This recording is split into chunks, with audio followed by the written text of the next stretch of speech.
আলাইকুম গাইজ। আজকে বাংলাদেশ ভার্সেস ইন্ডিয়ার ম্যাচ।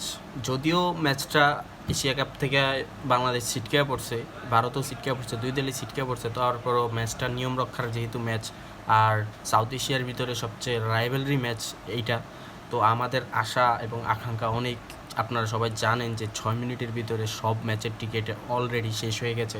তো ভারত এবং বাংলাদেশ দুই টিমই প্রস্তুত, দুই টিমের শক্তিশালী স্কোয়াড আছে। তবে ভারতের একটা প্লেয়ার এনএসএ এখনও পায়নি, রায়ান উইলিয়ামস। আশা করি সে পাবে না, তারপরেও দেখা যাক। তারপরেও আমি আমার প্রবাবেল স্কোয়াডের কথা বলতেছি, কারণ বাংলাদেশের ভিতরে সবচেয়ে আগে যে নেপালের যে ম্যাচটা ছিল, আমরা ওই ম্যাচটার ভিতরে অনেক কিছু খেয়াল করছিলাম। বাংলাদেশের অনেক ঘাটতি পূরণ করার প্রয়োজন আছে, যেমন সমিত সোমের নামানোর পর বাংলাদেশ ছিল একরকম, সমিত সোমের নামার আগে বাংলাদেশ ছিল আরেক রকম। এবং বাংলাদেশের স্কোয়াডের দিক দেখলে আপনি পুরো হতাশা হবেন, কারণ বাংলাদেশ যেই প্লেয়ার নিয়ে মাঠে নামছে তাদেরকে দেখলে মানে পুরো আপনার মাথা নষ্ট হয়ে যাবে, এরকম প্লেয়ার নিয়ে বাংলাদেশ মাঠে নামছে। যদিও বাংলাদেশের ভিতরে অনেক সিন্ডিকেট চলতেছে, এবং যে কোচের বিষয়টা হচ্ছে যে কোচ চেঞ্জ না করলে দেশের পরিপ্রেক্ষিতে বর্তমানে যা হচ্ছে তা কোনোদিনও পাল্টানো সম্ভব না। তা আমরা তো সবাই চাচ্ছি যে কোচটা চেঞ্জ হোক, তো আমরাও এটাও চাচ্ছি যে বাংলাদেশ জিতুক।